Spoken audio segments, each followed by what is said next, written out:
Jæja, Brynjar Karl, það gustar þig sem aldrei fyrr, já, það hefur nú bara verið reglulega síðan ég kynntist þér allavega, það alltaf eitthvað og ég átti nú kannski þátt í einhverjum stormi fyrst til að byrja með, þegar ég kemur. Þú varst dólgur. Já, ég var dólgur. Mikið dólgur. En það er gaman að fylgjast með þér, það er alltaf læti í kringum þína þjálfara stöðu og liðið ykkar að þennu sem að hefur vakið mikla athygli, náttúrulega fyrst með myndinni Hækkum Rána. Og var fyrir það sko, já, miklu meira fyrir það. Já, fyrir það, þegar ég byrja að taka eftir þessu, þá varst ekki að þjálfa þá Stjörnuna, IR, hvernig var þetta?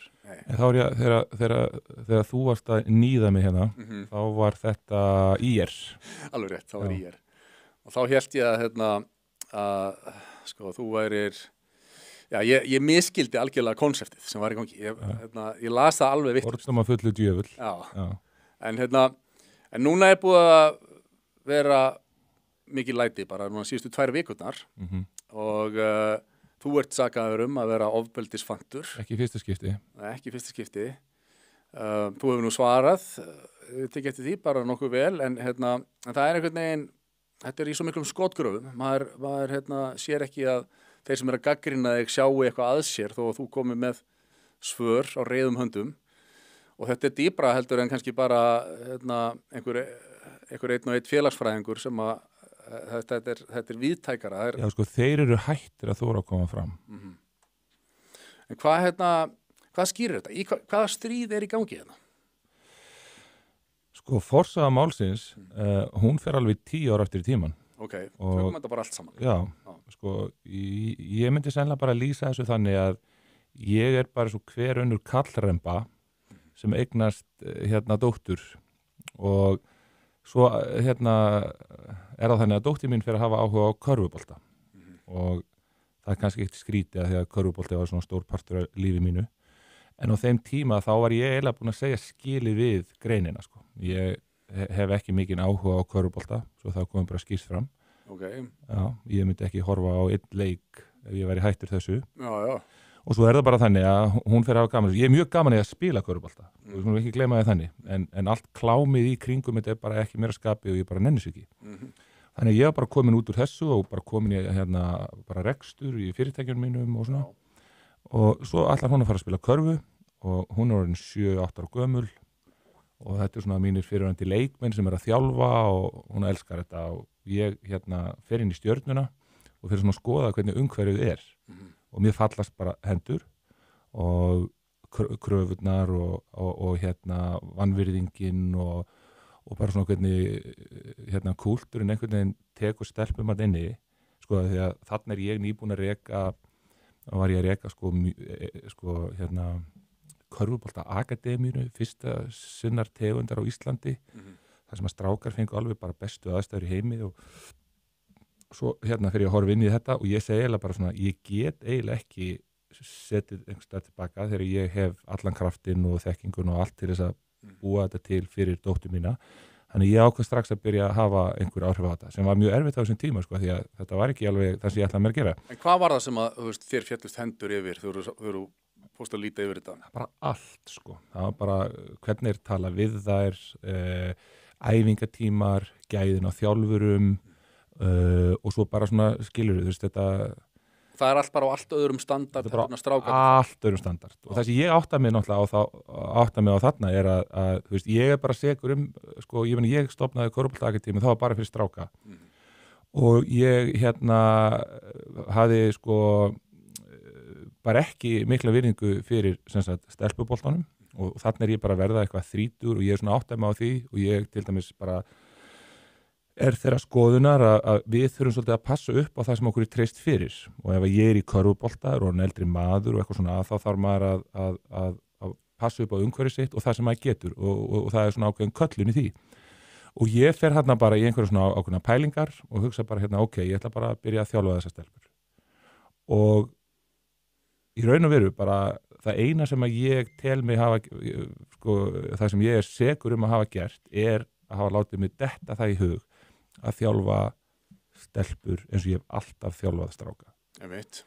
Það er nú að koma í ljós, finnst manni, sko, þar er ásteytingarsteinnin, að fólk sér ekki alveg hvað þú ert að gera, en við nánari eftir grenslan, þá sýnist mér þú vera að beita þeirri nálgun bara, að þú viljir koma eins fram með stelpunnar eins og komið fram með strákana. Já, og jafnvel betur.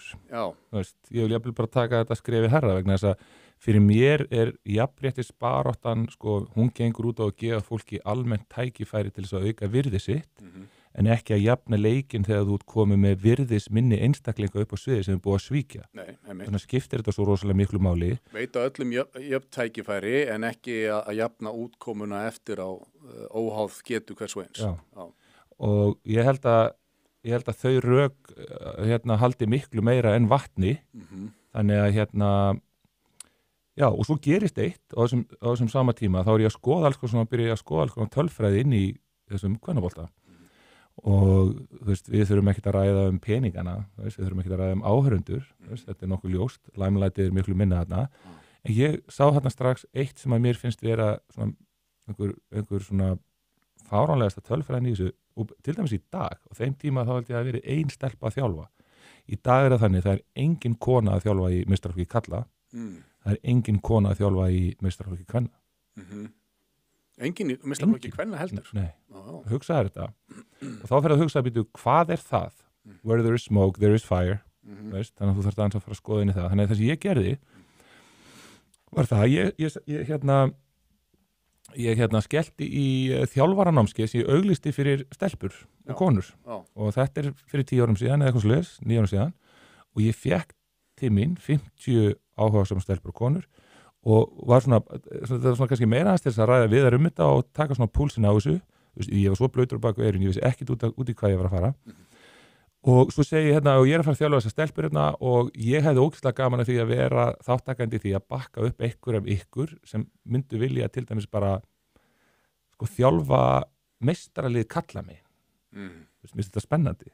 Fólk er að fara á Mount Everest og eitthvað svona og vera fyrstur til að gera hitt og fyrstur til að gera þetta og ég veist að bara hvað er gaman að bakka einhverja stelpu upp í þessu. Og ég skal bara mentora hana og ég hef allt sem þarf til þess að gera það. Og ég fæ 8-10 stelpur sem að voru síðan með mér þennan vetur. Í byrjun vetarins þá var ég með svona bóklega tíma. Þess að ég var bara alltaf að fara yfir fræðin og kenna þeim á hugbúnað, svona þjálfara hugbúnað og eitthvað slíkt.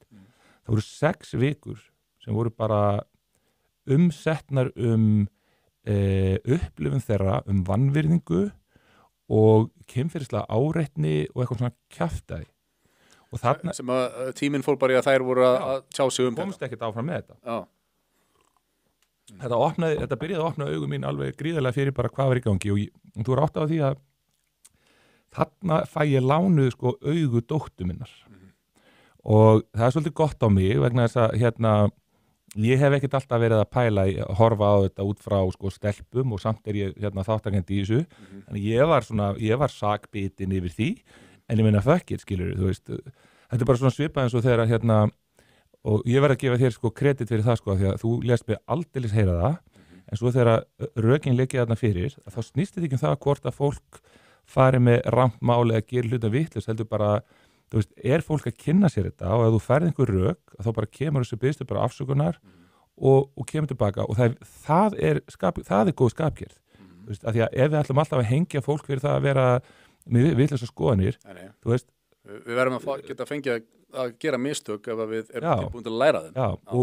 Og tröst mitt felst ekki því að ég sé með einhver sem er alltaf rétt fyrir sér, heldur er það einhver sem að ég bara trúi að er bara lögmálsmiðaður og burt sér frá því, þannig að ég fyrirgaf sjálfur mér þetta allt saman og ég sagði bara gerum eitthvað í þessu og það sem hefðist áhugavert var til dæmis það, þær voru að segja mér frá einhverjum algjörum lúserum sem að áttu ekkert breykin í kallaboltan og þetta voru einhverjir perrar sem að og það sem var svo áhugavert var það að stelpunar bara þú veist einhver þjálfari og þær litu á þetta eins og þetta væri einhvers konar authority og fyrir mér þá voru þetta bara einhverjir lúserar og ég skildi aldrei bara sparkið bara ekki pungin á honum. Einhverjir lúserar sem áttu ekkert erindi í kallaboltan en voru komnir í stelpuboltan og voru fannir að finna einhvern veginn til sín en það þær með svo lítið virði sjálfar og þá fyrir maður svona átt að segja á þessu auðvita, þú veist, þú getur náttúrulega ekki gefið það sem þú átt ekki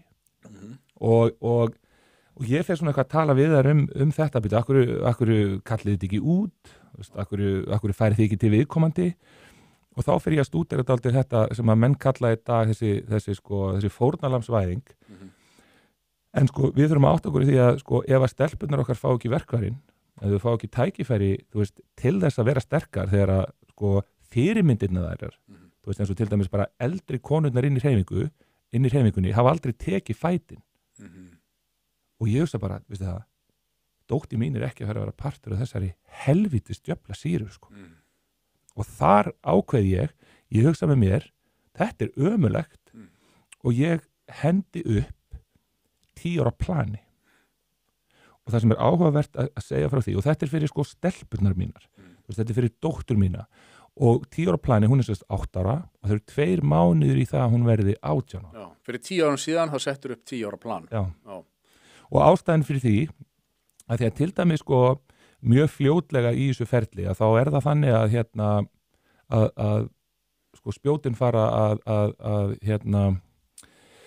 menn fara svona að skjóta sínum spjótum að mér vegna þess að ég fer síðan að mæta með þessar stelpur inn í stelpumótin og þeir eru grjótharðar og þá fyrir ég að átta mig því að kúltúrin hefur sko enga umbröðlind fyrir því að stelpur séu grjótharðar og ef ég saði við einhverja stelpur sem ég sá að var bara orðin mjög fúla því að var að ganga mjög illa beðið eftir tækifærum til þess að vera bömpuð skilur og detti í gólfið og fara að grenja sko þá ætti ég til með að öskra inn og segja bara upp með þig, ekkert væl upp og hún bara stóð upp og þetta var of hart engan aumingjaskap hérna, fætum með þig. En úr þessu gerður þarna frábært stelpulið sem að vann alla sína jafningja. Já. Þá fóruð að tala um að þær fengju að spila við stráka. Nei, sko, svo var þetta verið þannig sko, þeir eru sko 8-9 ára gamlar að þá voru strax orðnar svo góðar að við þurftum að finna okkur bara betri samkeppni. Einmitt. Og það vildi bara þannig til að það voru strákar. Það var ekkit sérstakt agenda spila við strákana. Nei. Við voru bara betri og svo þegar ég skrái til dæmis stelpunnar inn í fyrsta strákamóti, það var mjög áhugavert því að þetta þannig, svona seriósmót og aktavísmót og eitthvað svona. Strákarnir spila á laugardegi, stelpunnar spila á sunnudegi. Og laugardeginum þá skráði ég bara lið á þeim tíma frá Stjörnunni og svo mætti ég bara á móthaldarinn, tók á móti mér og bara, heyrðu, sorry maður, klikkaði Þetta eru stelpur. Já, þetta eru stelpur. Og ég sagði bara, já, heyrðu, þú veist, og svo bara, já, og allir bara að spila hér, já. Og svo var þetta mjög áhugavert til dæmis að sjá það sko að þegar þær mætti á gólfi, þessi voru fyrstu viðbrögðin hjá strákunum. Nei. Hlóaðum. Já, það var svoleiðis. Já, og þá áttaði ég mig á því sko að það að gríðaleg kvenfyrirlitning í gangi í samfélaginu. Það kvenfyrirlitning í gangi. Alveg eins og það er karlfyrirlitning í gangi líka, skilur mig.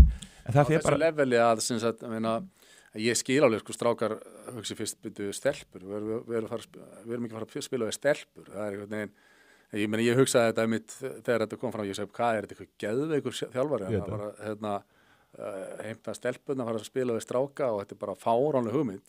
Já, en það sem var samt svo áhugavert við þetta, það sem fólk gleymir alltaf það, að stelpur voru að spila inn á þessum mótum. Áður. Já, en þær voru bara að spila sem, þú veist, ef það var rosa góð stelpa, þá var nátt sett í strákalið. Já, ég skil. Þú veist, og það er alltaf þessi hvíti hrapp, sko. En það var, áður nú gerir þetta, þá voru þær búin að vera að spila við, jafningja sína, þar sé að stelpur á sama aldri og rústa því öllu. Já, þú veist, úrslitaleikir, sko, það var hægt að telja. Já. Bara í mótum, þannig að þær fengur raun og verið ekkert út úr þessu og hugmyndin mín var í raun og verið alltaf bara að hækka rána í þessu og hugmyndin mín var líka í raun og verið bara svo að sko í staðin fyrir að vera gæin sem fer út og alltaf að væla yfir hvernig hlutinir eru eitthvað svona, þá bara breytum við þessu innanfrá. Svo var bara svo áhugavert að sjá það þegar þær fóru sína að vinna öll strákaliðin að þá strákana sem að hlóða þeim fóru að vinna þá. Já, og þá náttúrulega grétu þeir aldrei eins mikið. Og og þannig að þetta var, ég hugsa bara, það var allir rosalega gott að þessu, svo þegar við fórum að mæta aftur, að þá mættu strákarnir og ég sá þetta breytast á einhverjum 3-4 mánuðum í 100% virðingu og virðingin var svo að þeir tóku almennilega á þeim, sko. Þetta var bara alvöru kappleikur. Ekki að koma fram með þær eins og súkkulaðibólur. Nei, og ég hugsa bara, þetta er jafnrétti. Þetta er jafnrétti. og ef að leikreglunar og svona þetta óformlega félagslega taumhald ætlar að haga sér á einhvern ákveðin hátt, þá þarf það að gera það á sama hátt við strákunum og stelpurnar. Svo var bara svo áhugavert að til dæmis að finna það að leið og þetta gerist, að þá eins og það er einhver hluti af þjálfurum sem að verða litlir í sér, af því að þetta raun og verið að gerast á þeirra vakt. Þannig að ímynda það að þú sett þjálfari sem búin að þjálfa eitthvað stelpulið, svo bara mætir allt í unni eitthvað bara gameskiparna og þú þarft að fara að miða þig við þetta. Og þá rýrur náttúrulega virði ákveðna aðila sem kannski eiga ekkert mikið meira heldur en að vera þjálfarar. Þannig að þú meinar að þjálfarar annara stelpuliða fóru aðalega? Bæði, stelpu og strákalega. Okay. Og svo ertu náttúrulega líka með það þannig að því að stelpunar mínar þær voru orðnar svo tilfinningalega sterkar og þú veist, og svo fyrir fólk að velta fyrir sig já, hann er rosalega hann er örugglega settar í einhverja bilaða þjálfun bara 2 sessunum á dag. Við hafðum 3 sessunum í viku, svo hafðum við 4 sessunum í viku þegar þær voru orðnar 10 ára gamlar og æfðurinn voru aldrei oftar en það. Þetta var ekkert eitthvað svona bootcamp alveg bara að gera Ivan Drago vélmenn úr þessu. Bara síður en svo. Það sem ég gerði reyndar var það að ég hafði með mjög stífa kröfu það að þú ættir að æfa þig með bolta heima í 10 mínútur á dag. Bara svo ég gerði því ég var að læra á píanó. Nema þá átti ég að æfa mig í 45 mínútur á dag. Þannig að þú veist að gera svona boltaæfingar eitthvað svona, þurfti ekkert mikið meira. En það sem ég gerði, sem er algjörlega uník, er það að ég var með mjög intensíft svona karakterprogram og þetta er eitthvað sem ég er búin að gera í áratugi. Ég er búin að vera ráðgjafi fyrir þjálfara í stærstu íþróttaliðum í heimi og ástæðan fyrir því að ég fór út úr því var vegna þess að mér leið eins og ég hefði engin áhrif þar vegna þess að ég er mjög mótfallinn það sem ég kalla svona pornification íþróttana. Veitu hvernig virkar það? Það virkar einfallega bara þannig að þú veist, hvenær verður erotík að klámi? Getur þú svarað því? Já, þegar það er komið penetration í mynd. Nei. Já, þú meinar þú bara fara að sjá allan pakkan. Já, en þú veist, segjum bara það væri ekki. Já, þetta er þunn lína. Já, mér finnst hún skýr. Okay. Mér finnst þetta að vera að þú ert fann að ríða fyrir pening. Já, með mitt. Skilur mig?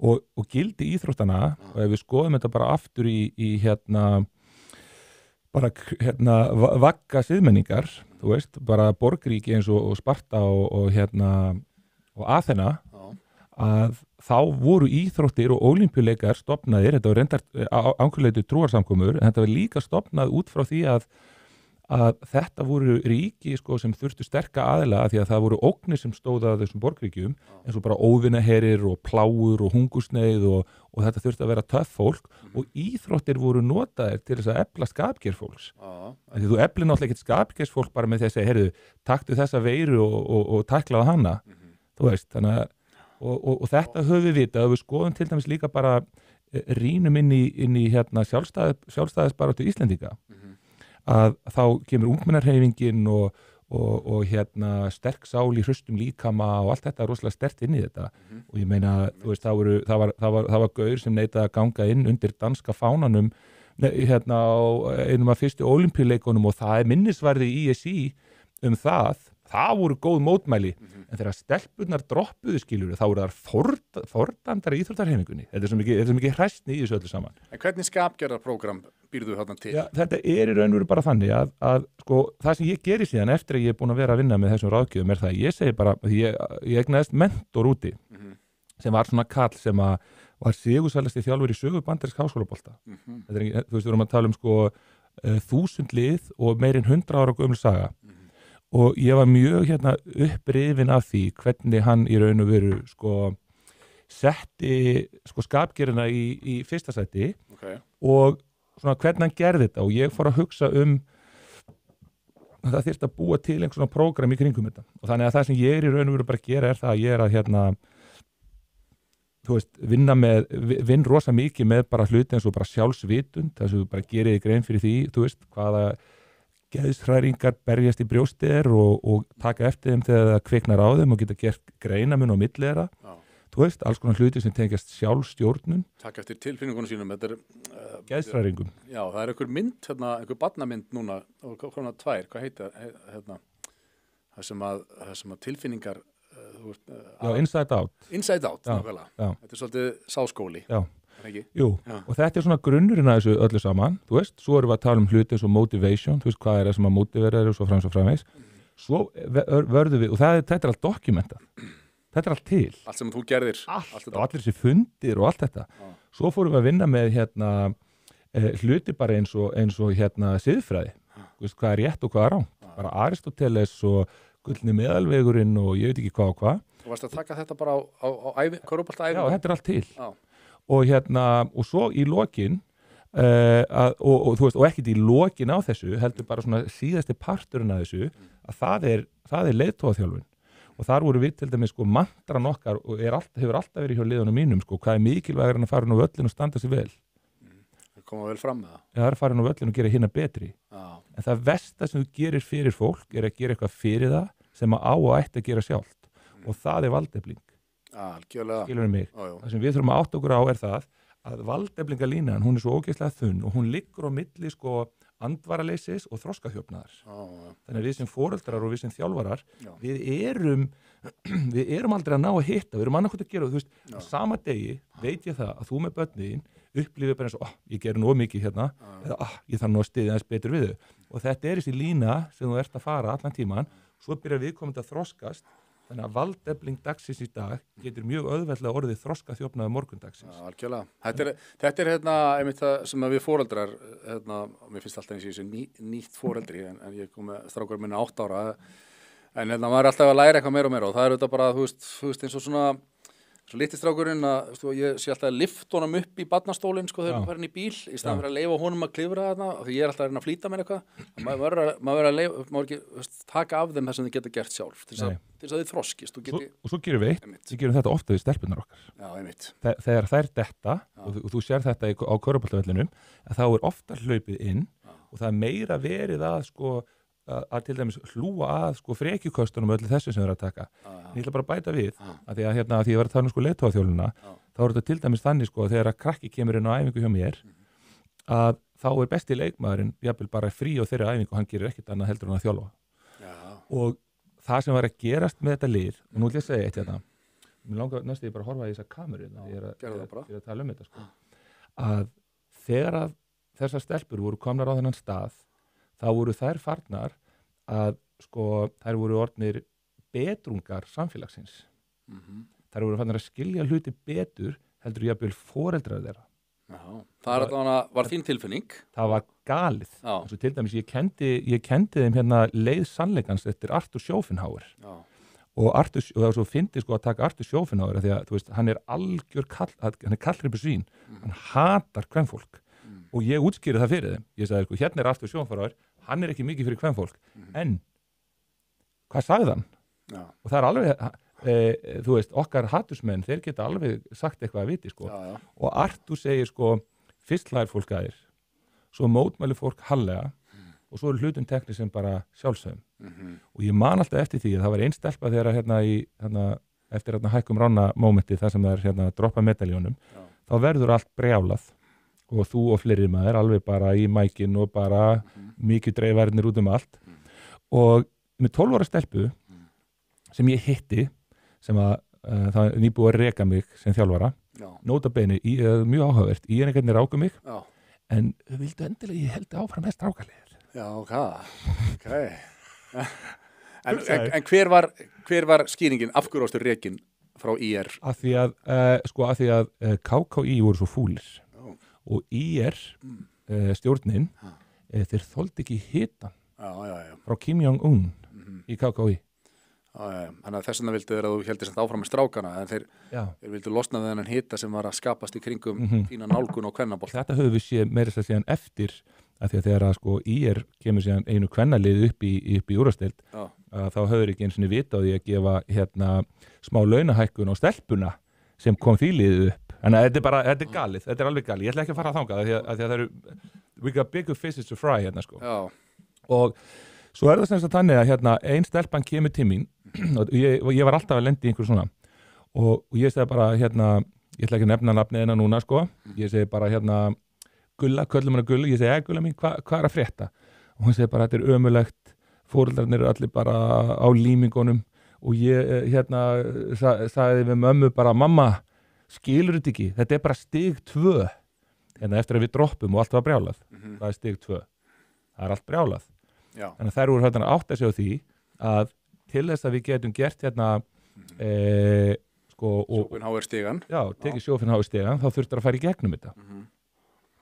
Og það eitt sem kom mér svo óvart var það til dæmis að hérna ræðan sem þær tóku og performance sem þær tóku sko, ég er á ákveðnum tímamótum í þessu öllu saman en eitt mun ég gera og ég mun berjast fyrir því að það veri reist stytta fyrir utan Laugardalinn af þessum stelpum í stellingunni þar sem er að droppa medaljónum og það mun ég ekki tera fyrir vegna þess að... Þeir voru sakaður að vera þarna bara heilafegnar af þér og Rasputin mættur. Já, og þú hefði bara orkestrera þetta og sami ræðuna og allt þetta. Já, en make no mistake about it, algjörar innrætingar að minni hálfu, 100% inculcated, af því að það sem ég er í raun og verið að gera ég er alltaf að tala við þær hluti eins og til dæmis hvað sjáðu strákamegin, hvað sjáðu stelpumegin og innræting, hvað er það? Það er það sem að þjálfurum og foreldrum er ætlað að gera og þess vegna tek ég allar mínar innrætingar fyrir framan alla. Ég er í kameru í 10 ár, ég er fyrir framan alla foreldra í 10 ár og ef að einhver foreldri eða einhver er ekki að fíla þær innrætingar að þá segja hann bara nei.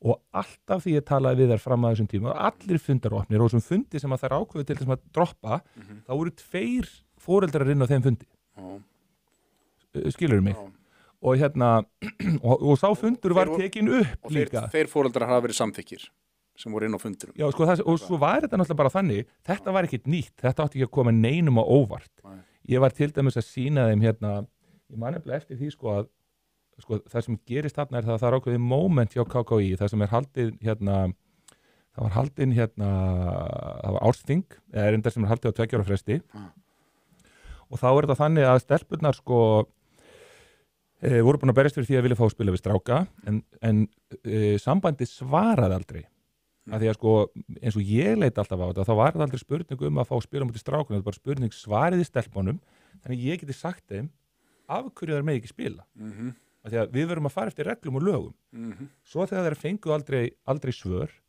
að þá hérna er sendin tillaga hjá KKÍ af íringum sem ég síðan kom í ljós að formaður í á þeim tíma mætti ekki á fundin og sagði mér það ekki fyrir en eftir á til þess að fylgja þessu eftir ég fer síðan til stúlknana og segi við þær stelpur, þetta var ekki einu sinni afgreitt þetta var ekki einu sinni almennilega tekið fyrir og það þýðir einfallega það að ég er ekkert viss um það að þið fáið að spila þess að stráka minna því ég er ekkert fylgjandi því að stelpur sé að spila á mútið strákum eftir kannski 13-14 ára aldur mér finnst það ekki make a sense kynþroska aldur og þá ertu komið testan hann inn og hann breytir öllu og það sem að hérna ég var síðan að segja við þær er það að því að ég er alltaf að stilla upp leksjum fyrir þær og ég segi bara svona ok, þið fáið ekki að njóta góðs að því en ætlið þið að halda áfram að krefjast þess að fá bara svörina því að það eitt og sér er prinsip ætlið að halda áfram að fá þessi svör og ég fór síðan að segja þeim frá fólki sem að hafi tekið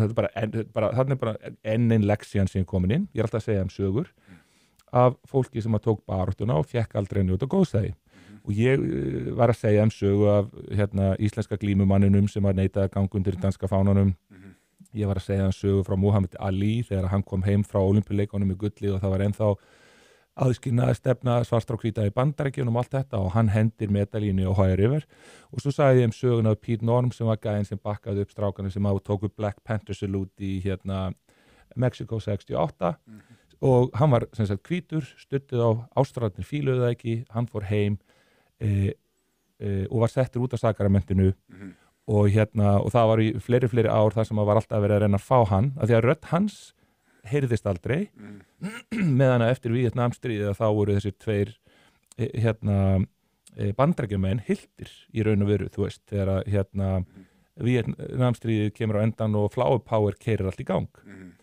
og ég er bara að segja þessar sögur myndirðu vilja að dóttiðin fengi svona uppeldi? Já, alveg 100%. og alltaf og meiri svo á fundinum þar sem við erum að tala þetta þá ég undirbjóðar, ég saði þeim hvað verið líklega þetta myndi gerast ef þessi hugmynd þeirra að droppa medaljónum, þannig að sko hver er innrætingin, hvernig er þetta að vera ung manneskja og það er verið að sína þér alls konar hluti og auðvitað kom medalíu droppið einhverstað frá það sem að Ali er að henda, þess fannst mér þetta líka svo góð hugmynd og þarna er ég að hugsa sko, ég er hann á árangri sem þjálfari þegar við síðan ákveðum það að fara í gegnum hérna þessar pælingar, þá er tekið pro and con þú veist, hvað verður sagt hvað er rétt hjá þeim og svo framvegis og þær vildu til dæmis hérna, þær voru með einhverja hugmyndir fyrst að hengja medalíun á þann sem að gaf þeim hérna velunin ég segi nei, þið þurfa að vera siðprúð og þetta þarf að vera tákgrænt og svo þarf að vera ræða þannig að það komist til skila hverjum það er sem, sko, hverju þið eruð að mótmæla og í hvaða átt mótmælinir eru beinast skilurðu mig og þarna verður allt peru brjálað og fyrir þá sem ekki hafa séð að þá veist, ræðan snýst að rifja það eins og fyrir okkur og hverju þau voru að mótmæla nákvæmlega þarna fyrir droppuð medaljónum. Já, það er sögðu bara að þeim fyndist þær voru búin að reyna að tala við KK í rosa langan tíma þeim fyndi ógeðslega fúlt að KK vildi ekki tala við þær og hunsaði þær og þess vegna ákvaðu þær að taka ekki við velunum á þessu sinni sem var logo KKÍ og þau létu mótmælinn falla létu gulli falla sig og svo var eitt sem var eiginlega það sem að ég var stoltastur yfir og stelpurnar mínar í Aþenu í dag sem er sko fullorðna konur því að það er ekki allir búin að vera hjá mér í svona mörg ár ég var nefnda við að sko þarna voru síðan 12 ára stelpur sem hætti ekki að berjast þær hittast og þær skrifa bréf og þær skrifa bréf til fjölmiðla og þið Harmageddon mástu þið lásið upp bréfið alveg rétt það sem þið vissuð ekki var það að þær sáu við ykkur öllum og þær tóku upp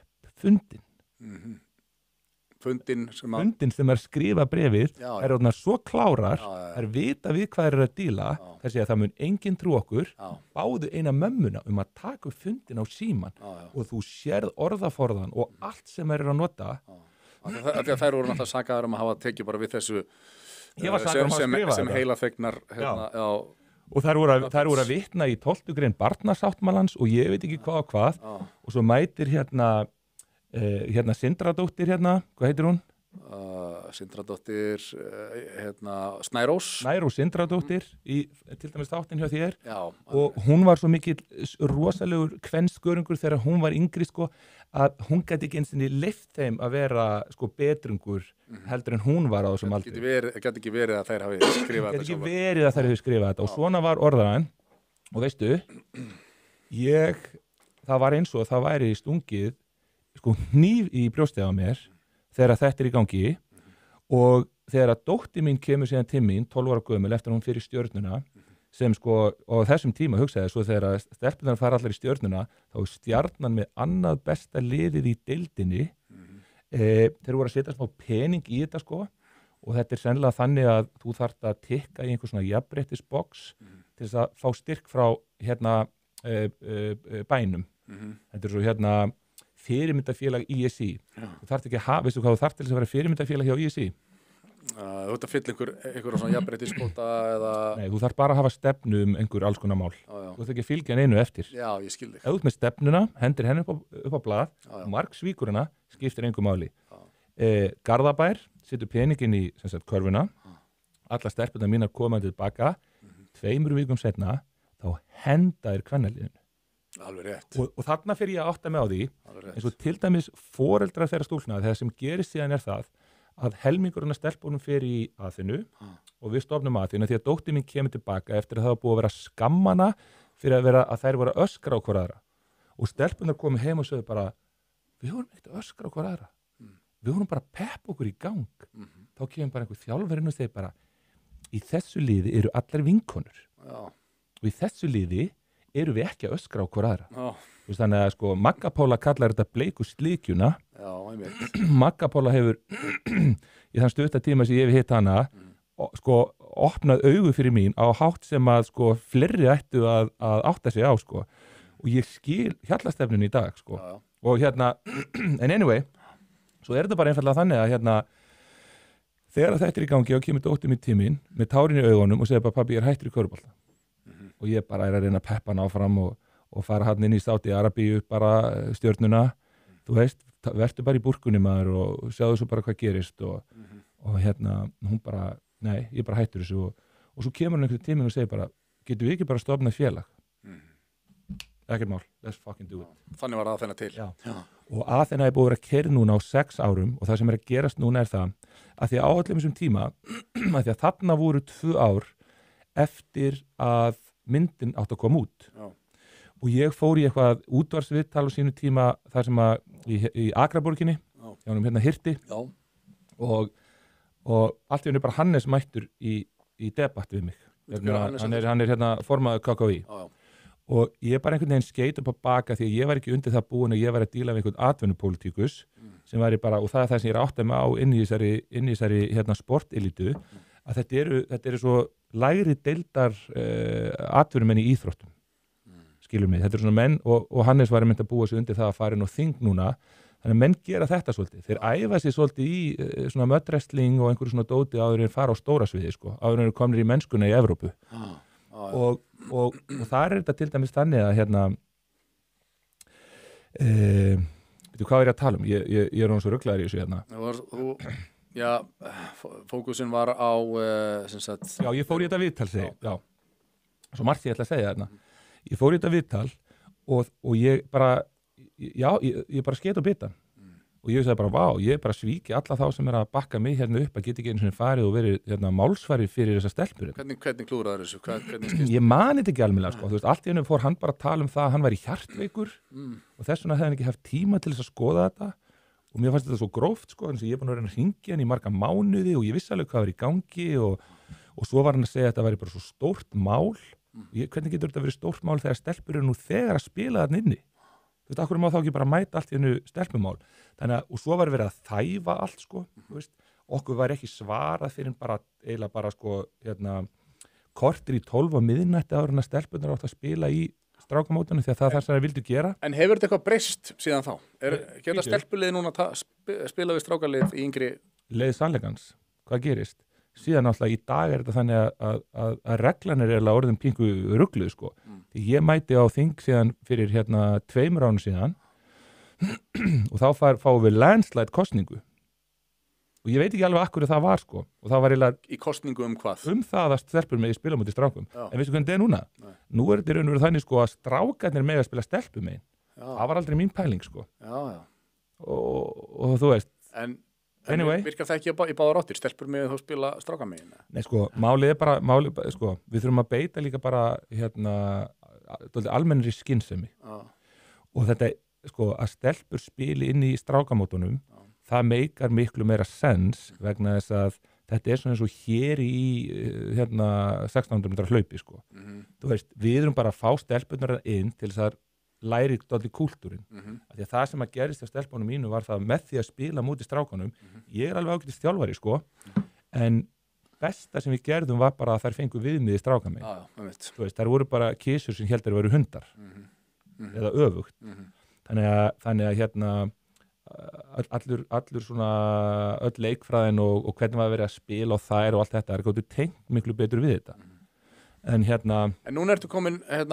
þú veist, núna ertu komin aftur í siktið bara fyrir þjálfunarstílinn og það hefur verið núna, fyrst var Vísir, blaðamaður Vísir sérstaklega, hefur greinilega persónlega mikið álit á þessu. Já, það er einhver grúpa hérna inni hjá sín, sko. Já, og verið að skrifa fréttir þar sem að fókusin er bara á hvernig að þú ert með mjög árásarkendan þjálfarastíl á stelpurnar og aggressífur og ljótan munnsöfnuð og þetta sé bara ekki viðeigandi hann sagði það nú bara hann lýsti þeirri persónulegu skoðun við þig ég sá það á upptöku sem að en þú svarar með því á móti að þú ert að gera ákvæmlega það sem að þú myndir gera við strákalið. Já, og svo er þetta er ekkert svo gróft sem ég er að segja heldur sko og það er líka dálítið áhugavert að sko, ég var til dæmis í blótbindindi þegar ég var að þjálfa þessar stelpur alveg þangað til voru 11 ára gamlar og þegar voru 11 ára gamlar þá ákvað ég bara, heyrðu, þetta er ekki hægt, við þurfum að taka smá sjómannamál hérna upp. Já. Og ég notaði til dæmis aldrei fucking og eitthvað svoleiðis, ég notaði orðið aumingi, útskýrði það mjög vel fyrir þeim og Björgvin Páll gerði það þarna, þú sást það er engin aumingi, þú bara hagar eins og aumingi en svo kallaði þið oft aumingja og pælingin þín að snúa þig við í hausnum á þér þegar þú heyrir það og allir rosalega vel undir það búnir og þú verður rosa sterkur á því að fatta það að þú hefur val til þess að velja hvernig þú ætlar að bregðast við þegar geðshræringarnar fara upp, það er verið að bólusetja þig fyrir alls konar ófögniði sem er nú heldur stjórn á tilfinningunum þínum og velja hvernig þú ætlar að bregðast við í staðinn fyrir að fara í hverja hvatvísi. Já, og það er það sem að kúltúrinn skilur ekki að það er það að ég segi við krakkana mína þegar við förum inn á þennan körfuboltavöll hérna þá er þetta svo flughermir og við ætlum að takast á við alls konar hluti og þú veist þetta getur bara verið svona, ég segi Frosti, nú er ræðingin fara að byrja og þú veist að þú verður étin hérna á eftir sko. Tilbúin í þetta?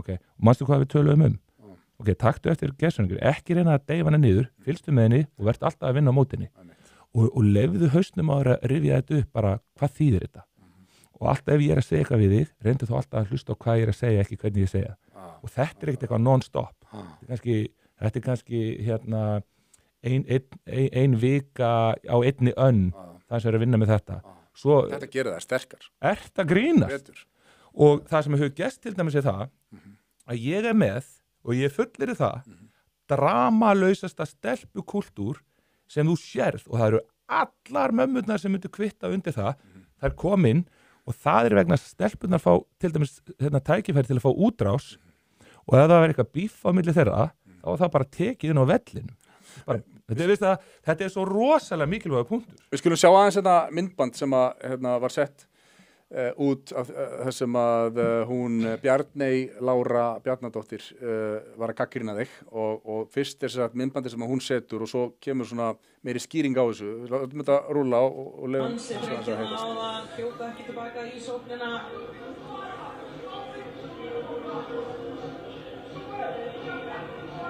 Þetta fannst henni lýsa því að þú værir brjálaður hérna við bara að missa skapið. Ball is coming in and you're leaving. When you should have spotted up, there was no reason for you to go down. You gotta catch the ball and fucking shoot it. Do you understand? Okay. We're fucking taking this, guys. Let's go! We're fucking taking this. No! Do you hear me? Come on, defense. Remember, Elektra, if you get caught, take the screener on the picks. On offense, we can go Jimmy. And you can fight. There are little girls playing Barb sometimes. So you go into Jimmy, they switch, and she goes to the bucket. Okay? Hey! Svo úr strákaboltanum. I'm not saying you have to go into it. Can we do it best? Yes. Hey, let's fucking rífa út í gang núna, maður. Is he that super quick of a roller that no one here can stay attached to this guy? Is that the case? Fucking do better then! Every one of you guys! Fight better over the top! Bump harder! Be ready! Okay? Talk if you need a peel switch! But this shit is bullshit! Hey, come on, let's go! Kannski ágætt að Baldur var ekki með mikrofón.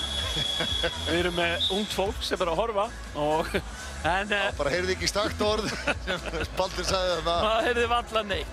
En hann var vægast sagt ósáttur. Já, stundum það nú bara, stundum gott að láta það sko. Já. Það er bara þannig. Ég ætla að segja fucking líka sko. Ég segi það bara svona strax eftir leik því ég notaði það svo mikið í leikjunum sko. Þannig að bara börnin heima, bara halda friðurinn að sorry.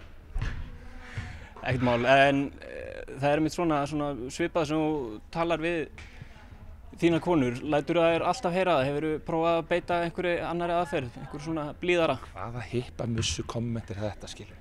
Það er skera live, þetta eru bara alveg stelpur hérna. Þú veist, myndirðu spyrja einhvern veginn þessu í karlabolta? Já. Já, ok. Þú ert örugglega potið niður í þessu, sko. Þetta er svona í strákaboltanum, sko. Skulum bara hafa það þannig. Takk. Það er þannig, já. Guys, we finished this game here with head up high. Play good handball. Let the referees alone. Fuck them. Fuck them all. He lost me!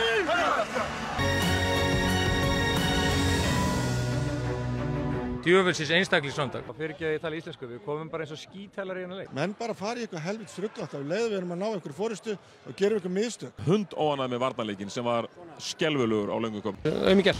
Þetta liði lítur út eins og illa þjálfa liðinu. En svo byrjum við bara eins og aumingjar í. Rifum haustaldi út úr raskatinu og spilum þessi liði kvöld. Bara svo kettlingar og til ykkur hörmungar helvítis framist að var þetta. Við bara varnarlega erum hræðilegir. Það er enginn í mínu liði sem getur haldið keilu fyrir fram að sig. I think we got our ass kicked, to be honest with you. Man getur þá spint í helvítis botni. Menn þurfa bara að vera miklu sterkari og menn sem eiga verið lykilmenn hérna, þeir vita hverjir eru. Þeir eru bara með allt lóðrétt niður sér í dag. Ok, Brynjar, eins og þú sagði sjálfur, I rest my case, your honor. Menna þarna sjáum við bara að nálgunin í kallaboltanum, hún er svona og svona og eina sem þú ert að gera er að færa körfubolta kvenna upp á þetta sama level eða lengra, eða svo þú vilt. En það er ekkert neitt annað að ræða. Þú veist, það er bara... Nei, og svo virðist hérna umræðan bara fara út í eitthvað algjört rugl og ég er bara svona áttað mig á því að þessi barátta þessara stúlkna minna því að sko það verður að koma fram sko eftir 2 mánuði þá er þetta ekki mín barátta lengur sko. Já, því eftir 2 mánuði þá er dóttir mín orðin 18 ára gömul. Já, einmitt. Og ég sko hugsaði þetta, ég er búin að fá þvílíku hótanirnar síðustu 10 árin þar sem að mannorð mitt sko, það hefur bara átt að þvílíkt taka mig niður og á einhverjum tíðanpunkti þá ætla ég að fá tækifæri til þess að tala um allt fólkið allt þetta geðsjúka lið sem er þarna úti sem lýgur og þetta er svo ótrúlegt. Þú hefur tækifæri til þess hér og nú. Já, við skulum bara fara svolítið yfir þá eftir. Ég væri alveg til að fara, nú ætla ég að fara að nafngreina fólk. Skilurðu? Að þetta er stór hættulegt lið. Og það sem er líka áhugavert er það að ég er, sko, hugsaður, það er alltaf verið að taka mig upp. Ég er bara center of attention allstar. Það er allir að fylgjast með mér. Og hérna sko, ég er að skora á fólk í að mæta mér og ræða málin. Og það er enginn sem mætir í ISI, HR, það sem ég á stóran heitershóp, IBR og allir þessir hérna, sjálfskipuðu réttrúnaði rittarar sko, sem vaða úti. Þú veist, Bjarni, akkur kemur hún ekki? Þú veist, svo bara, veistu hvað er að nýjasta? Núna er hún sem sagt hægt að tala um það þegar stelpurnar mínar stigu fram og því voru alltaf að verja stelpurnar. Nú er hún búin að segja það opinberlega að hún sé ekki að taka fætin fyrir þær, heldur einhverja 8-9 ára krakka. Ég hef ekki þjálfað 8-9 ára krakka í 10 ár sem ég þjálfaði síðast stelpurnar mínar. En hún talar um, en hvað með að skipta liðum upp í sætar á móti ljótum? Bilagóð pæling. Og þarna var verið að vinna með svona gender stereotypur því ég er með þessar stelpur og ég ætla þeim fyrst og fremst að læra hluti sem geta tekið með sér af körfuboltavellinum. Inn í lífið. Já, ég segi alltaf sko þjálfunin er aldrei betri heldur en það sem þú tekur með þér af vellinum. Þú tekur ekki lay-upið með þér af vellinum sko. Það skiptir engu máli. Og hvað taka þér út úr þessu sætum á móti ljótum? Já, svo var þetta í raun og bara þannig að þetta var einhverjum tíma, ég held að hafa verið 10-11 ára á þessum tíma. Og við erum komnar svo djúft inn í, þú veist, allar þessar sko gender pælingar, sko, hvernig er þetta öðruvísi stráka megin, hvernig er þetta öðruvísi stelpu megin. Og það er náttúrulega, ég er til dæmis þeirra skoðunar að þú getur kennt börnum allt, bara það skiptir engum máli hvað það er, ef þú tengja við það. Og þess vegna skiptir svo miklu máli að vera snöggur á fótunum og vera alltaf að matreiða einhverja leksíur og vera að skoða þetta frá öllum hliðum. Svo náttúrulega erum við löngu komnar inn í það sko, og það eru löngu byrjar að fatta það að ég spyrði alltaf hvað er öðruvísi stráka megin heldur en stelpu megin. Þá segja það er til dæmis meira klappað fyrir lélugum skotstíl stelpu megin. En ef stelpa er léleg þá får hún meira hrós fyrir það voða dugleg sem er ofboðsleg vanvirðing að því að stelpunar eru síðan ekkit vitlausar því að svo þegar fatta það að þær horfa hinum og það er að vera að skamma strák sem er kannski með betri skotstíl en hann er ekki nógu góður. Þannig að þær eru alltaf að fá alls konar skrítin skilaboð, þær verða svo rugglaðar inn í þessu umhverfi. Og svo náttúrulega byrjar að átta á því að einhver kemur fram við þig að eins og þú sért aumingi, þá ferður náttúrulega hálfpartinn bara að trúa því. Það er aldrei gerað kröfu til þín, en samt byrjar smá saman áttaði á því að í kringum þið verið að gera kröfu til einhverja og þeir verða allir betri og þetta býr til rosa mikla vanmáttakend en allavega í þessu tilfelli þá erum við að tala hérna svona gender roles og það náttúrulega allir sammála það, stelpur eru sem sagt aldar upp við það þegar ég að vera sætar og prúðar og vera partur á hópnum og ég man að mömmurnar, það skipti margar mömmurnar svo ógeðslega miklu máli að hópurinn var alltaf saman þú fer til dæmis ekki, þú skiptir ekki félag þá ert að skipta úr vinkonuhópnum og svo það þannig að sko að strákur ef hann góður, þú veit með einhvern strák sem ég kannski spila með hérna, guðma þetta hvað sko, hann spilingstaðar með leikni og svo vil framararnir, já þá fyrir hann í betra lið og allir vinir hans að þeir hugsa bara, vá, hann töffari en vinkonuna getur orðið öfundsjúkar og afbrýðslemar og sett hana út af sakramentinu og svo þetta náttúrulega bara þannig að hérna að sko ég man til dæmis eftir því ég er ekki að fara á þessum punkti bara svona smá aðdraganda þessu þegar ég fer úr Stjörnunni og vildi ég Elju skipta hópnum ég vildi þess að hafa þetta þannig ég sagði sko ég er á allt of miklu missjóni til þess að þið ætlaði að gera með einhverjum glorified babysitter fyrir einhverja stelpur sem ætla bara að skrópa á æfingar þegar hafa enga afsökun en ég sagði bara nei þú mætir 3 sinnum í viku eða 4 sinnum í viku og þú dripplar 10 mínútur heima eða þú ætlar að vera í mínu liði nei það má ég náttúrulega ekki það má ekki vera neinn ægi, það má ekki gera neinar kröfur að því að hvað að því að einhverjum foreldrum líður illa með það Þannig komið bara þetta mentality sko að allir að fá medalíu bara fyrir þáttöku. Já og svo þetta líka bara það, heyrðu, og svo þegar ég sagði bara nei, við erum hérna til að breyta þessu en þess að ef þið gerir þetta ekki núna þá munir stelpunar allar droppa út 13 og 14 ára að því að þeir verða svo lélegar og þetta skiptir það svo litlu máli og hvað er að gera þá? Þú veist, þá eru þær bara að pæjast og reyna að fitta inn í einhver hlutverk sem strákarnir eru þá bara, ég er góður í fótbolta og góður í körbolta, en þær byrja þá alveg full blown í að vera sætar og geðjast öllum. Þegar ég er að tala um þetta, þá kemur einhver spekingu tíminn og segir, já, ég er nú bara með rannsóknir hérna sem sína fram á það að stelpur, ég er svona farin að gera svo þú, hérna, þú fer alltaf í hlutverkið og lýsa þessum hálfvitum hérna.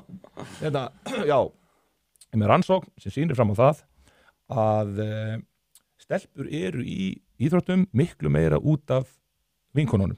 Það er bara rannsóknir sína fram á það.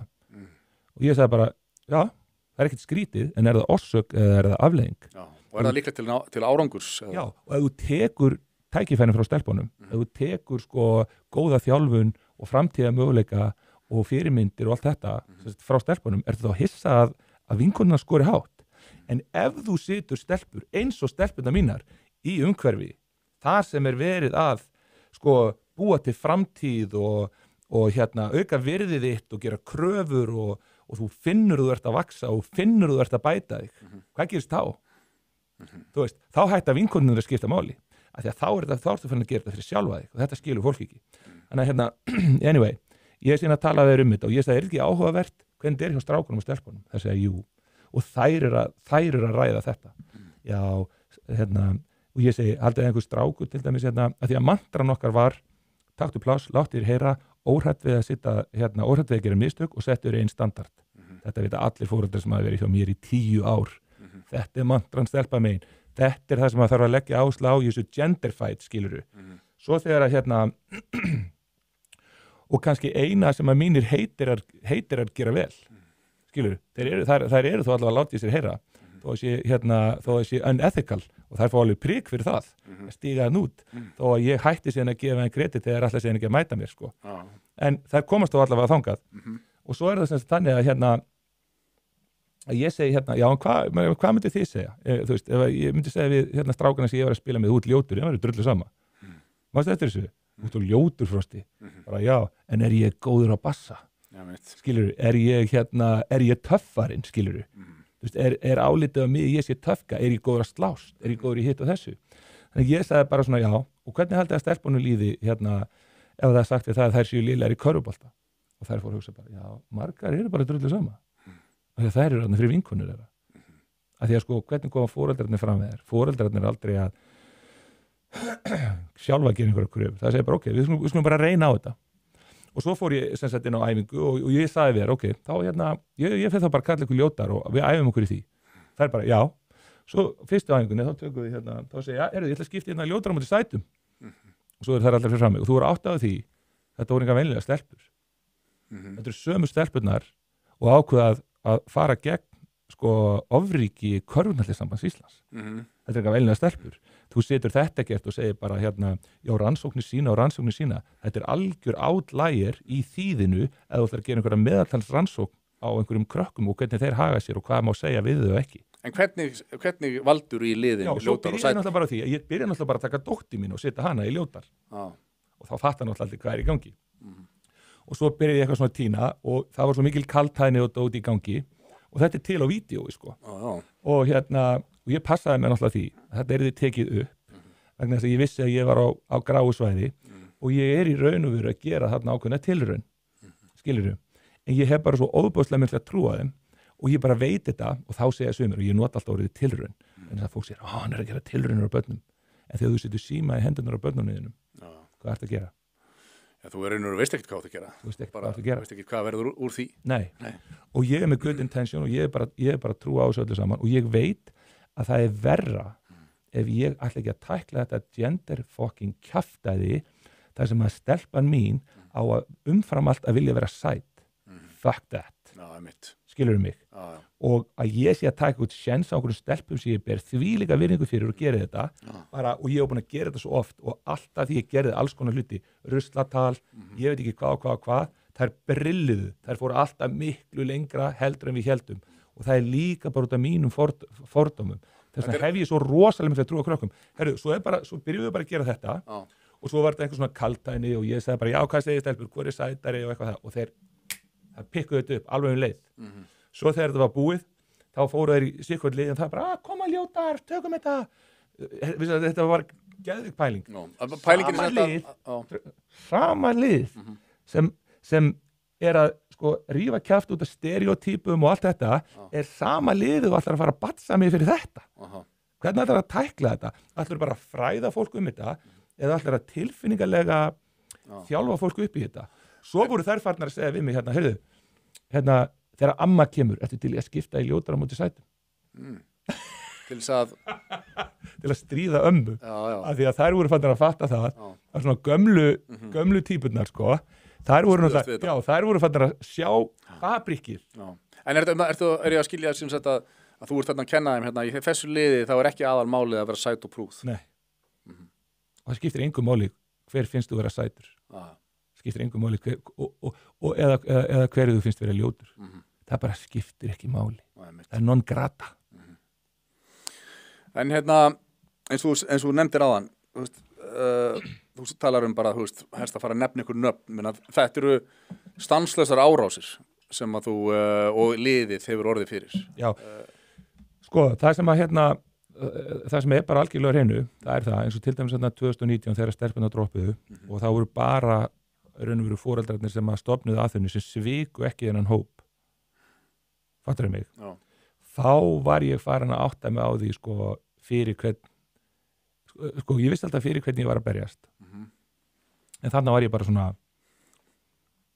þú veist, menn í dag ég er að hugsa menn svona eins og Alexei Navalny þú veist stjórnaranstæðingin í Rússlandi og bara svona fólk sem að þú veist, ef ég ætla að vera fyrirmynd fyrir þessar stelpur og segja bara herðu, mér er drullu sama hvað einhverjum finnst mig þú veist, dóttir mér er að horfa á mig allan tíma skilur mig og ef ég ætla að svíkja þessar stelpur og láta þetta óformlega félagslega sýkta taumhald ná tökum á mér þvílíkur ömurlegur foreldri sem ég er að mæta með einhverja heimspekikennslu og alltaf kenna þessum stelpum allt svo koma bara einhverjir mykjudreifarar sem í raun og veru er fólk sem ég hef móðgað á þessari vegferð skilur mig og aðrir sem í raun og veru stendur stigð af því að ég skuli vera að fara inn í til dæmis femíníska baráttu út frá því að valdefla stelpur í staðin fyrir það að gera þær að fórnarlömbu. Það er nefnilega svo mikið sem að þessi feminismi sem að við erum að horfa upp á núna gengur út á og það er að þær gerir sig grein fyrir að þær eru fórnarlömb fyrst og fremst og það sé feðraveldi sem að muni alltaf halda þeim niðri og það eina sem þau þurfa að gera er að hrópa ég er fórnarlömb og sjáu þið feðraveldið. Já, og ég alveg tilbúin að kvitta undir alls konar pælingar sem tengjast feðraveldinu. Þú veist, bara allan daginn. Nú, hvaða pælingar þá? Já, eins og til dæmis bara það að að það sé svona greftræði í okkur sko að stelpur eigi að sko, þetta er bara svona heimamundin í gamla daga sko þegar feður giftu dætur sínar og ég held að það sé ákveðin svona erðasind sem ennþá dálítið svona þetta lifir ennþá dálítið í kúlturnum sko að því að hver vill giftast óþekkri konu.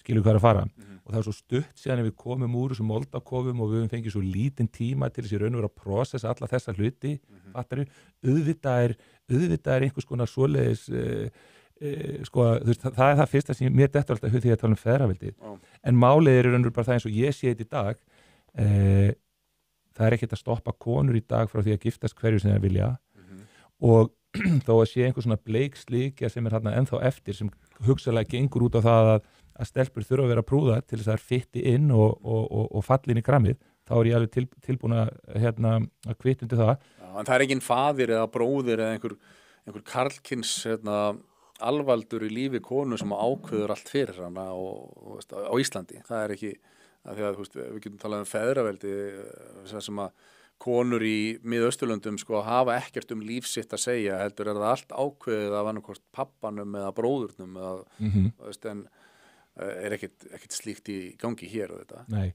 en það sem við þurfum átt okkur á er það það er ákveðið svona þetta er þetta óformlega taumhald og þetta er bara svona hvernig kúltúrin er og þú sér til dæmis bara þegar ég fer að gera það sem ég er að gera að þá er ég á einhverju svona skurðlínu einhverja tveggja sko gildismatta og á annari hliðinni þú veist, ef við málum þetta upp bara í dökkum litum þá ertu með fólk sem segir að við þurfum að vera svarhæfi í okkar eigin lífi skilurðu og vera svarhæfur þýðir í raun og veru bara það að þú sett fær til þess að takast á við til dæmis árásir.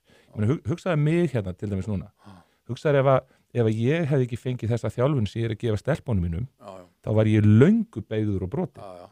Þannig að ég er það vel beygður ef ekki brotin. Já, allavega vel beygður. En það sem að sér hérna einmitt er sko að það sem að þú ert að presentera eins og þú spurður á hann, myndur vilja hafa svona þjálfara fyrir dóttiðina, það myndur allir vilja hafa svona þjálfara fyrir strákinn sinn, 100%, en það er einhverju fordómar fyrir því að eða þú veist, og veit ég hvort það sé bara því að fólk hefur ekki kynnt sér nákvæmlega hvernig þú ert að presentera þetta, en fólk vill ekki hafa þjálfaran sem það vill hafa fyrir strákinn sinn, fyrir stelpunum sína.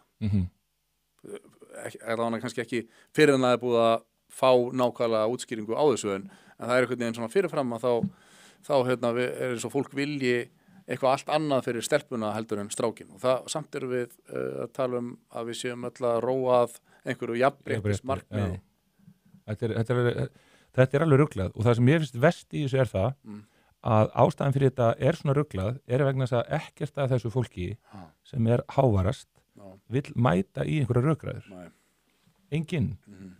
Af því ég held að rosalega margir átti sig á því að þeir eru að halla stigunum á röngum vegg og og það er erfitt fyrir fólk að koma tilbaka þannig að fólk fyrir einhverja skotgrafur og heldur einhverju gangi og örþrifaráð er að níða fólk, örþrifaráð er að dreifa legum fólk og svo segir bara ok, hittumst og ræðum málin og þess vegna kemst þetta ekkert lengra heldur en þetta ég held að og svo náttúrulega þessi bara hinn almenni bólur hinn þöguli meirihluti hann er svo veikur sko það nennir enginn að stíga þarna fram í hvað ég er að hitta mikið af fólki sem segir eitthvað svona mér finnst þetta ömurlegt og ég nennus ekki en ég tek ekki þátt í þessu þetta er svona svipað eins og það þú finnur fleiri siðblinda narsissista í stjórnum stórfyrirtækja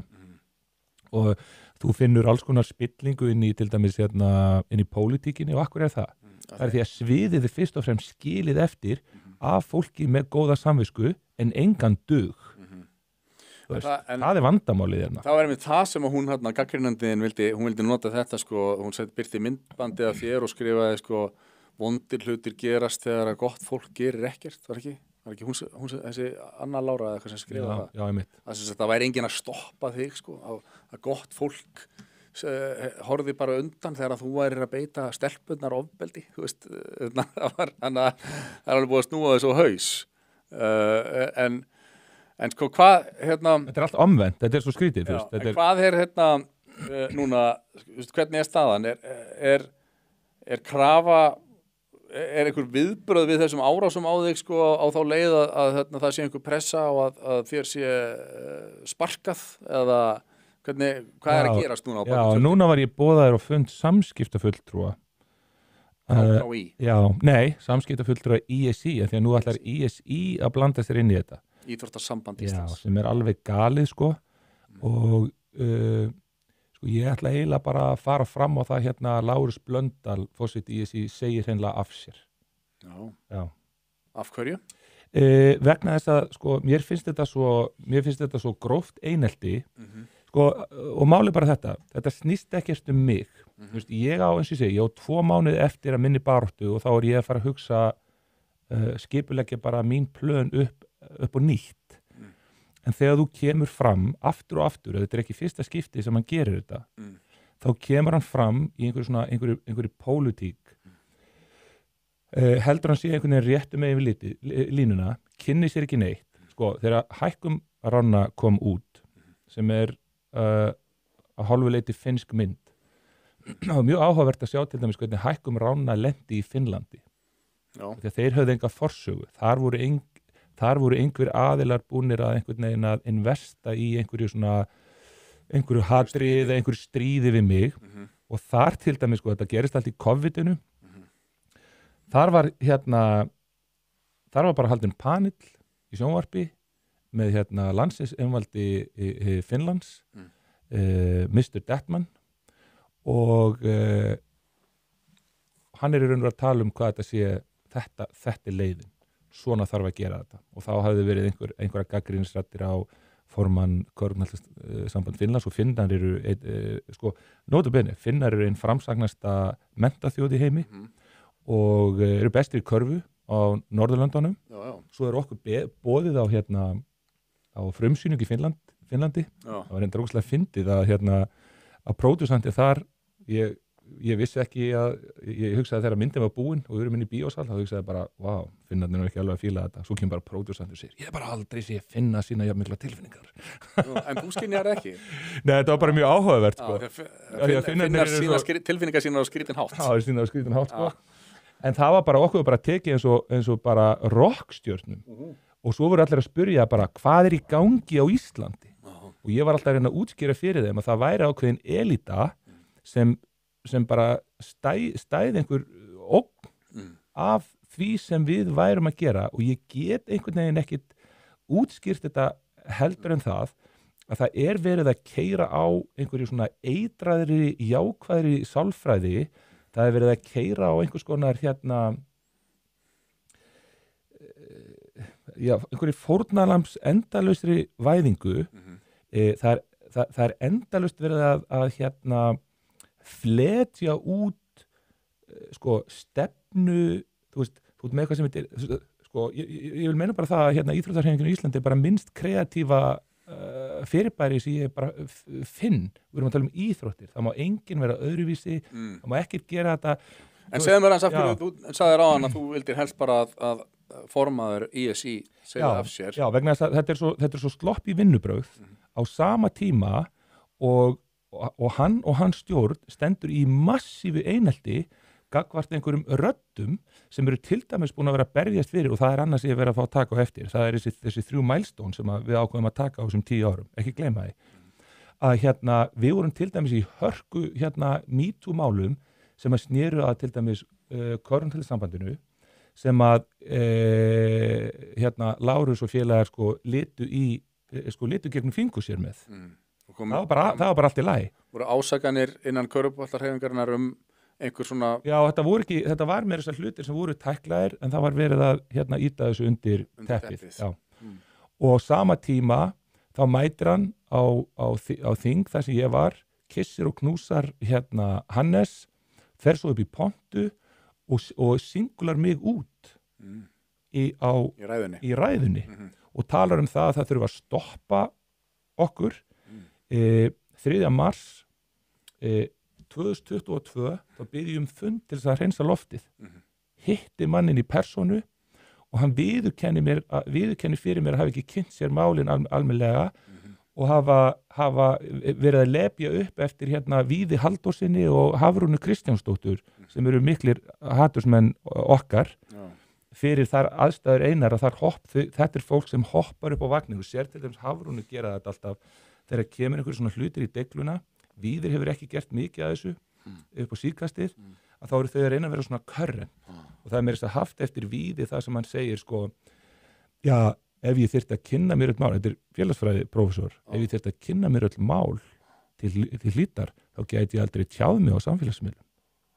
Maður bara svona, og það segir engin neitt við þessu.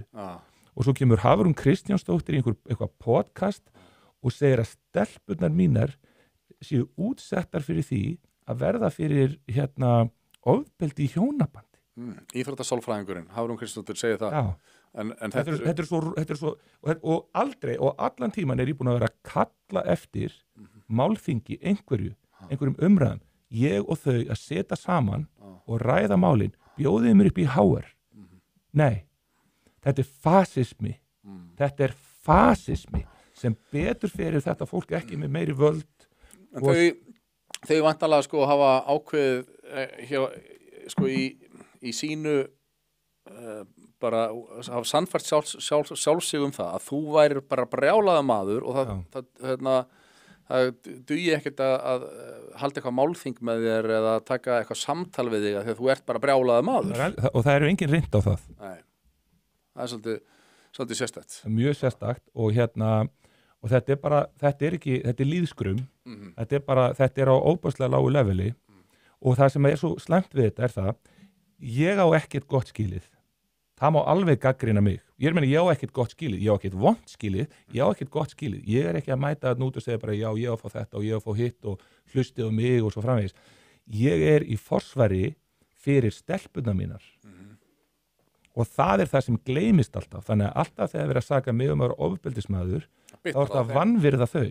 Alltaf þegar þú ert að segja það að Það tala niður af þennu liðið, eða tala niður þjálfaran, þá ertu að tala niður af þennu liðið sem eru þessar stelpur. Og hugsa þér, við erum núna upp í Breiðholti, það er alveg sama hvar við komum, við náum alltaf öllum okkar markmiðum, eins og til dæmis það, við erum komin upp í Efra Breiðholt núna og þar er til dæmis þáttaka stúlkna í íþróttum, mér telst til að hún hafi verið í einhverjum 15% eða eitthvað á tímabili á ákveðnum svæðum. Og Efra Breiðholtinu það er rosalega margt útlent fólk sem að þar er. Fjallaskóli, og fólk veit þetta ekki í dag, er 90% fólk sem er ekki með íslensku. 90%. Og Íslendingarnir á harðarhlaupum að nút. Þar hefur þáttakan verið að falla niður. Núna, þegar við byrjuðum þetta fyrir 3 árum síðan, byrjuðum með 11 ára og yngri, þannig að nú eru stelpurnar okkar orðnar 13 ára og yngri og þetta er að verðum 100 stelpur í þessu hverfi og þessar árásir á okkur er árás á tækifæri þessa barna. Þannig að mér er drullu sama þó að Lárus vilji taka mig niður. Ég skal fara út úr þessu, skilur, það er ekkert mál, en hvað verður þetta fólk? Og það er aldrei, það er svo mikið hroki í þessum fílabeinsturni, þeir eru aldrei að pæli þessu. Þegar þú ert í raun og veru að valdefla hóp sem er skilgreindur af þessu fólki og öllum sem viðkvæmur hópur. Það er að þú veist viðkvæmur, þetta er ekki smá olbúabarn í samfélaginu. Krakkar sem eru ekki með íslensku á móðumáli og eru, þú veist, aðfluttir og jafnvel með annan húðlit og svo framvegis sem að, þú veist, er alltaf að tala að vera fórnarlamb væða þennan hóp rosa mikið í allir þessari umræðu að þá, að þú ert með þann hóp og ert að styrkjan og valdefla og hjálpa honum að ná markmiðum en þú ert undir stöðum árásum og það verður að breiða fæti fyrir þig. Endalust. Og þetta fólk á eftir að fá endalust tækifæri til að skamma sín. Því að ég er rétt að byrja með þetta og það er bara þú veist, þetta er bara orðið gott. Ég var í 4 ár í þagnarbindindi og ég bjóði þetta raunveru til þar, en þar hélt fólk að það geti sparkað í mig. Ekki gleyma því, ég er úr Breiðholtinu, Af hverju fórstu 4 ár í þagnarbindindi? Vegna þess að ég var svo óánægður með sjálfa mig, ég hugsa að ég mun aldrei stíga fram fyrir en að ég sé með tilfinningalega heimild og sé búin að fara nógu vel í gegnum þetta að ég geti pakkað þessari umræðu saman. Af því að þetta er svo auðvelt þegar þú ferð að líta í þetta að ef ég gat það ekki þá þurfti ég bara að fara heim og æfa með þess. Fyrir utan það er náttúrulega var verið að taka þetta allt saman upp, þannig að allt sem er verið að saka mig er bara mjög vel dokumentað. Ég hugsaði bara, ok, og ég meina, þarna var mér bara að hugsa til hérna, og ég er ekki að líka með við Alexei Navalny eða Martin Luther, en þetta eru hetjurnar mínar, og þar gekk þetta út á það sko að fara í göngur og láta sparki í sig, þannig að fólk gæti séð aumingjana stíga fram. Einmitt. Og verður framhald á hækkum rána, ég meina kemur út önnur mynd sem að þau eru búin að vera að taka upp endalaust efni eins og þú segir, það er búin að vera myndavel á þér í mörg ár. Það er búin að vera myndavel á mér í mörg ár og og það þarf enga mynd, það þarf bara heimildamynda þátt að seríur þetta. Og það geti komið. Hvað heldur þú? Það eru mikil þörf á því allavega. En hver er staðan núna? Þú veist, þú átt að fara fyrir samskiptaþjálfara? Nei, ég fór fyrir samskiptaráðgjafa. Það var svo áhugavert, ég var sem fundi og ég var bara að segja, býtu, hvað er ég sakaður hérna? Og þau sagði bara svona, já, þetta er bara, það er svo mikið umtal í fjölmiðlum. Og ég sagði bara, vitið á hvað forsendum fjölmiðlar eru keyrðir? Vitið hvað er auðvelt til dæmis að segja bara hérna, heyrðu, Brynjar hans í degli núna, spörkum svolítið í hann. Ég skrifa hérna, sko, það kemur hérna falsfrétt, eða sko, brengluð frétt, ég var leiðréttur með það. Það kemur sem brengluð frétt að tekja með sjónvarpsviðtal. Út úr sjónvarpsviðtalinu, þar sem ég er að sko tjá mig með öllum líkamanum og tónunum mínum, okay? Það er tjáningamál. Þá er kúkkað út úr því sem sagt vefpistill, eða sem sagt veffrétt, sem er snúið upp í það að ég sé taki enga ábyrgð á liðinu mínu og ég kalli konuna mínar aumingja og svo framvegis. Og svo er ég að berjast í þessu, þá koma hatursmenn mínur og sjá sér leik og borð og segja, heyrðu, ég ætla að skrifa hérna Facebook post, en ég er bara einhver algjör no-name gæla út í bæ, við fáum bara einhvern blaðamann til að posta því og sitjum í frontið ofbeldi. Svo fáum við einhvern hópa einhverju fólki að það eru 120 share, bara strax á no time. Þannig að það var greinlega búið að skipulagt, eitthvað 120 mann sem að ætla að henda því og svo bara byrjum við með massívar árásir og tökum að niður. Og það er ótrúlegt að lenda í þessu. Sko, ég hefði aldrei trúað þessu að þetta væri hægt. Ég vissi það, þetta er með ólíkindum. Það er stríð í andaheimum. Sko. Þetta er orðið standard practice á Íslandi, eða búið að vera undanfarin ár. Það er svona slaufunarhernaður. Ég er svo þakklátur fyrir að hafa lent í þessu og þetta hafi opnað augum minn fyrir þessu. Vegna þess að sko, ég var alveg til í að gera þetta einhvers konar næsta baráttumáli mínu. Manstu þú hvað þú sagði við mig þegar ég lendi í þessu? Þá hringdi þú í mig og sagðir, Frosti, nú skalt þú vera þakklátur fyrir þann skóla sem þú ert að fara í gegnum núna. Ég var eftir. Af því að það eru fáir sem fá að fara í gegnum þennan skóla. Þannig að það statt í fæturnar og ekki vera aumingi. Og það var mjög gott að heyra þetta á þessum mómenti þegar það var þetta bara algjört ljós fyrir mig að heyra og setti fókusum inn á betri stað. Þannig að ég þakka þér fyrir það. Já, bara anytime. Við þurfum allir á þess að halda. Og sem er svo að fyndi sko, því að í sennilega einhver 2 ár, þá ætlaði ég bara að rernekið tjóka þig, sko. Ég var svo brjálaður út í þig, sko. Hvað þú fórst illa með stelpuna mínar. Já, ég var búin að biðja afsökunar á því. Ég veit það. Mér finnst það svo gott að það komið fram. En að fólk sé ekki halda það að við séum einhverjir menn sem þólum ekki gagnrýni, sko. Nei, mitt. En hvað gerist núna? Hvert er framhaldið? Sko, 10 ára planið mitt var þetta. Já, hvert var 10 ára planið og þessi 3 milestónar sem eru? Og fyrsta milestóni var, ég ætlaði að gefa stelpum og strákum sama tækifæri til þess að auka virði sitt í körfuboltaþjálfun. Svo náttúrulega það sem ég geri on top of that er bara að ég er að byggja upp leiðtoga. Og ég er í raun og veru þá að hugsa hvað gerist þess að stelpur eru hættar.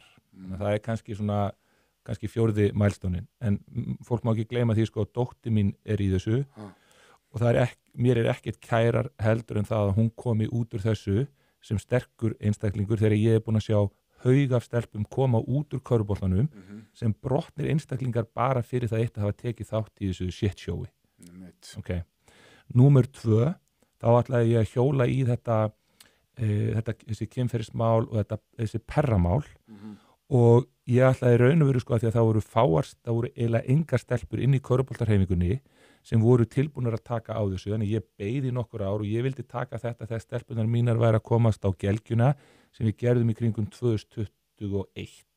Þá eru þær að verða svona 14-15 ára og það kemur til mín sem sagt kona sem móðir eins leikmannsins hjá mér. Ég þjálfaði sem sagt mæðgur og hún var með rosalega sögu á bakinu þar sem hún var 18 ára gömul og þjálfari hafði boðið henni og vinkonunnar sem var í landsliðum þá í trekant einhvers staðar. Og sambandið bara ýtti þessu undir teppið og viðkomandi rekin vegna trúnaðarbrests. Passa að það kemi ekki rétt ástæðan. Það kemi ekki upp, já. Og þannig að Hannes og Lárus getur nú haldið áfram að knúsast svolítið. Og svo voru önnur mál sem voru tekin hana fram og eitt mjög gróft og fólk getur bara farið í það eða vil skoða það vídeó held ég á YouTube eða eitthvað svo leiðis þar sem við byggum bara til vídeó og pössuðum okkur á því að fara í hluti sem voru dokumentaðir en ekki að fara að dæma fólk eftir einhverjum sögusögnum. Þetta voru bara 3 hlutir en tala síðan raunveru bara líka þetta og það sem ég var að brýna fyrir stelpunum mínum að ábyrgðin liggur á 2 stöðum. Og þegar ég tala orðið ábyrgð þá ég ekki að nota ábyrgð eins og fólk nota á íslensku. Ég segi að þú þarft að vera svarhæf, response able to give response, þannig að alltaf þegar þú lendir í einhverju svona þá þarft að vera nógu sterk til að takast á því fyrir sjálfa þig og næstu kynslóðir og það bara þannig. Lífið ekki sanngjarnt og ég bara fundið þetta sjálfur að það ekkert sanngjarnt hvernig verið að koma fram í mig en ég ekkert góður fyrir það að þurfa að taka fætin. Allt sem við köllum gæði í samfélaginu komið út af því að einhver barðist fyrir því. Okay. Þetta var sem sagt númer 2 og númer 3 var að fara inn og rífa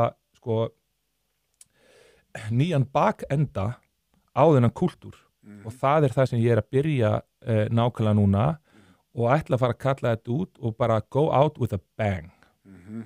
Ég búin að safna í sarpinn í dálítinn tíma, ég búin að gefa fólki tæki frá að tala, ég búin að gefa fólki tæki frá þegar biðjast afsökunar, kynna sér hlutina, ég búin að biðja fólk að koma til mín og færa rök fyrir því hvar ég hef haft það rangt fyrir mér og hvar ég hef getað gert betur og bara allar þessar pælingar varðandi þessi óbúslega blinda gagnvart því hvernig talað við stelpur, hverjir kröfurnar eru á þær.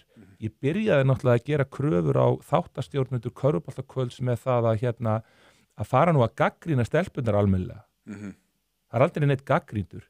Ég gerði líka kröfur á þáttakendur í þessum þætti að vinna vinnuna sína betur. Af því að það bara, ég hef sönnun fyrir því að það stelpur sem spiluðu körfubolta í gamla daga sem fá núna tækifæri til þess að fara inn í þátt sem í raun og veru stelpuna mínar í raun og veru að moka skítin sem þær hefðu átt að vera að moka skítin og það líka dálítið áhugavert það að það fólkin í hreyfingunni sem rosalega fúlt í okkur af því að það bara með bullandi samviskubita því að það veit að við höfum rétt fyrir okkur en það gerði ekki neitt. Eldri stelpunar, konur sem fara upp í gegnum þetta. Að taka fætin og þá ertu og þú hugsaði þú ert búin að vera að fara í gegnum gegnum hennan feril þar sem þú finnur alltaf að þú ert 3. flokks því að ungi strákurinn annars flokks og þetta bara þetta ekki gott umhverfi að vera í til þess að auka virðingu sína og svo þegar þú ert komin út á enda og átt síðan að mæti einhvern þátt þar sem að hvernig væri nú að gera þetta almennilega hvernig væri að átta sig á því hvað það sem þarf svo gagnrýni ég það og svo gagnrýndi ég líka bara ákveðin fyrirvændi leikmann sem hafði raun og veru unnið gegn baráttun okkar, hafði fordæmt okkur á einhverjum tímapunkti og þú veist, þetta er bara svakalegu pakki og það þarf að fara að kalla þetta allt saman út það er rosalega margir sem hafa komið til mín og sagt við mig, Brynjar, hérna, það þarf að taka þetta upp diplomatískan hátt og það þarf að hérna, bara höss, skilur íslenska meðvirknin alveg bara hérna út í eitt. Já. Og svo Þú hefur ekki trú á því? Ég hef enga trú á því. Ég hef aldrei vitað það að hérna í einhverju svona dysfunctional hérna fjölskyldum að þá sé ekki bara málið að labba inn í eldhús og benda á fílinn.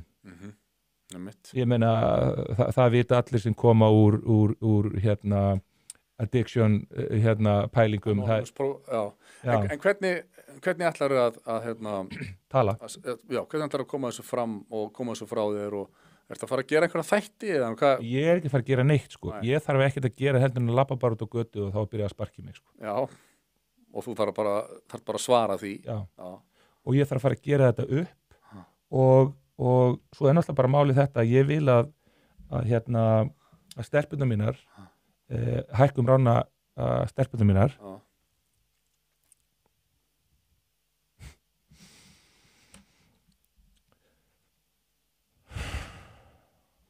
Það er tilfinningar í þessu. Hvað viltu fyrir stelpurnar þínar?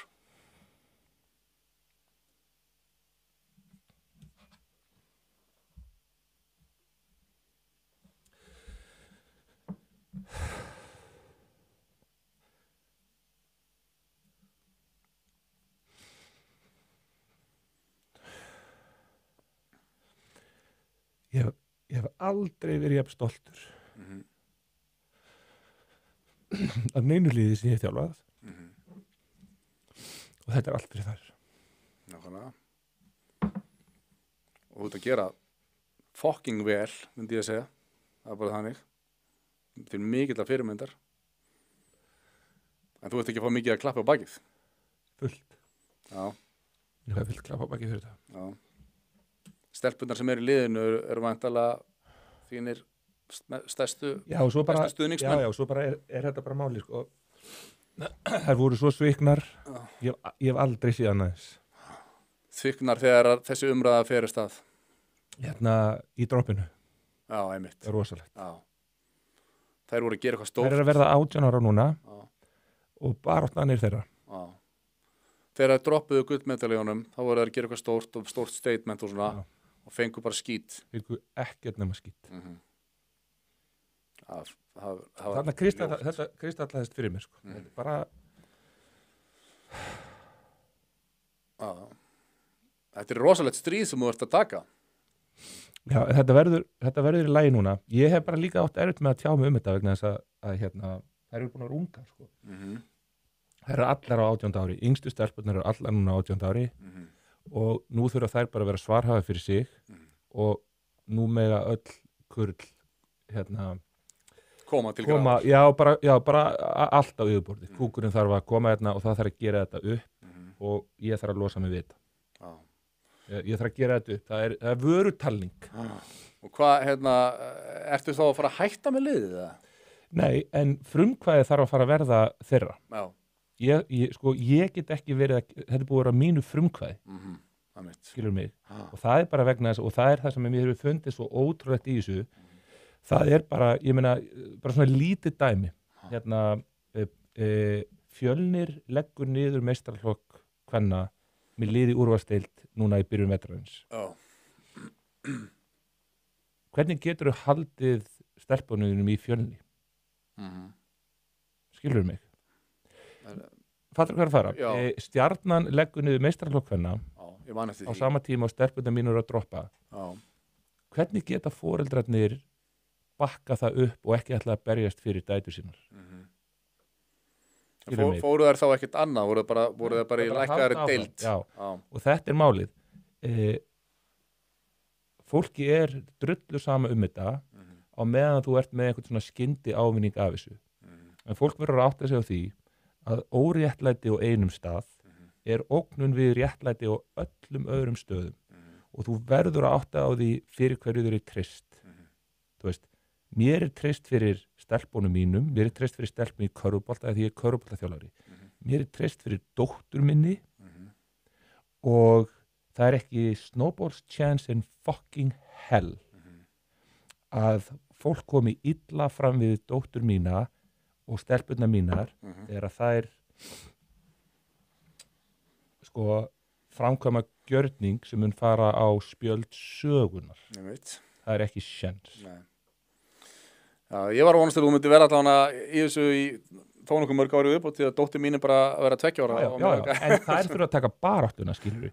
Ég skal þjálfa, ég skal valdefla þær og það er bara hlutur sem ég er alltaf að gera.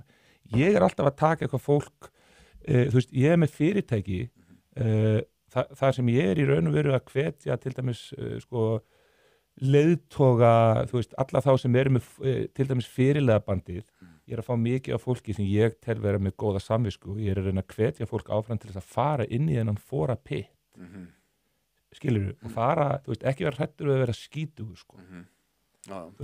Það er rosalega hroki, það er rosalega tilætlanasemi, entitlement, að vera bara alltaf heima hjá sér að kvarta undan því hvernig hlutirnir eru.